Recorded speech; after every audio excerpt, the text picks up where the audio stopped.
Good morning, everyone. My name is MightyStream. Today is August the 30th. I'm excited to be with you today. I'm going to do your spiritual principle a day in a meditation. I'm brought to you by Hope Through Navigation, and this is our H.O.O.D recovery services. I'm excited to spend time with you this morning. I hope that if you need to reach out to me, feel free to do so at recoveryofhope21 at gmail.com. Let me repeat that. Recoveryofhope21 at gmail.com. Okay. I do need to get into the screen, so just bear with me a little bit in the background. I just want to make sure I get to it. I'm so excited to get in here and to do that particular reading that I failed to actually pull it up. All right. So, what do you got planned today? I'm wondering what you have planned. We only have one more day of August left. The kids are back in school. So I have that going on. I have about 7 minutes before I have to wake the first child up. So what are you doing today? What type of things do you have going on? And what spiritual principles are you going to add into those things intentionally, right? We have to live a life of intention today. All right, so here we are. Let's go ahead and read the spiritual principle a day together. The value of honest self-assessment. Honest self-assessment is one of the keys to our new way of life. Basic text, chapter 4, step 4. 4. Awesome. As we begin to work on the fourth step for the first time, it's highly likely we already have an opinion about it. Chances are that it's not very positive. Most of the words of this step are daunting in their own right. Searching, fearless, moral, inventory, ourselves.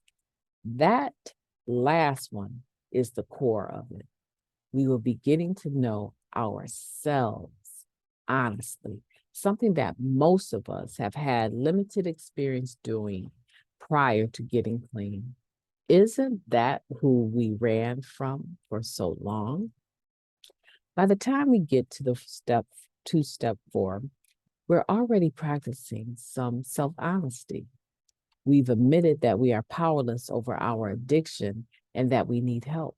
The next step is to learn what we're holding on to that is keeping us from progressing in our lives. We identify our resentments toward other people, institutions, and ourselves. We look at our guilt and shame, our fears, our sexual and relationship behaviors, abuses we've suffered and wrought upon others, and our secrets. Working step 4 also provides another, perhaps unexpected gift, revealing our assets. For many of us, this is the most difficult part.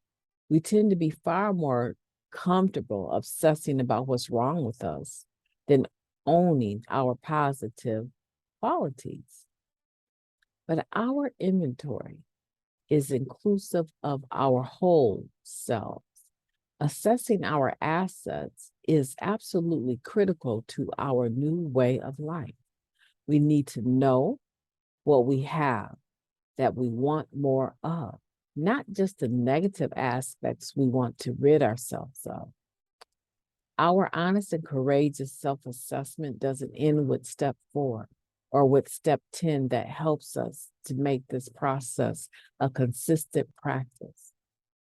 Beyond what happened during our using days, we continue to look at the patterns and behaviors that follow us into recovery.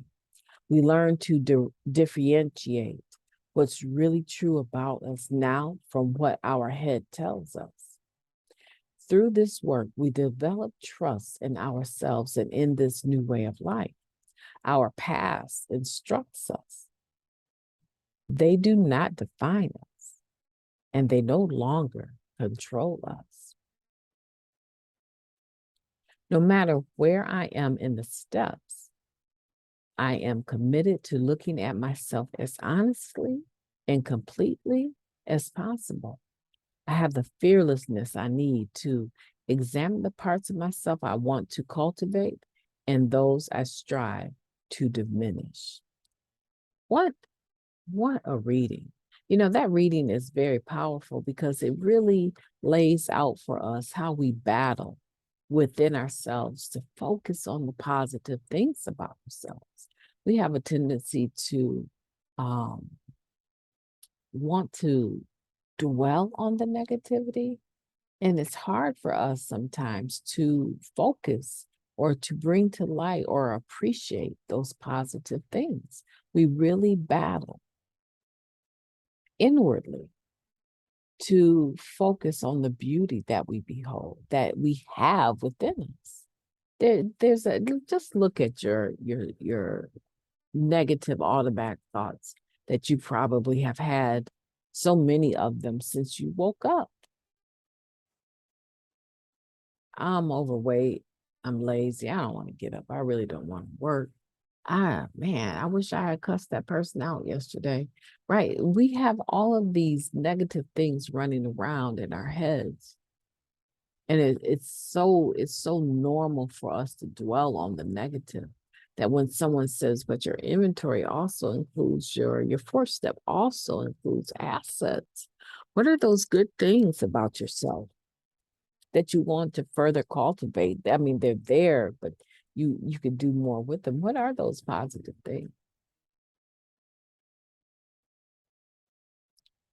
The person takes a long time, but when you ask them, what are your weaknesses? Oh, they can rattle those off right away. We want to switch the game. We want to switch it around. The value of honest self-assessment is that you do have positive things. You might not be used to focusing on them, but that just because you're not doesn't mean that they don't exist. Others around you probably see them so easily. If you're struggling to make a list of assets, go ask somebody. I need a few positive things about myself that I can reflect on. What are some things about me that you value? And then when they begin, you might have to tell them, that's enough, that's enough. Thank you, thank you, thank you. That's good. Thank you. Right? Excuse me. So what are they? And you want to think about those things. Let me take a drink of coffee here. What are they? Some of you I know personally, and I'm just thinking about you, and I'm thinking about myself, and I'm thinking about how far along we've come. We've come so far. And now we're in the season where a lot of the fruit of our gifts are coming to bear. Many of us, people are now starting to look at us as the go-to person for certain topics or certain situation or certain needs because we become experts in our field of interest. So those are things that I want you thinking about today because we have so much that we can reflect on that is positive. And we can be honest about how we have assets and not just liabilities. Can you do that for me today? I hope so. I can't wait to hear from you, and I will be talking to you tomorrow.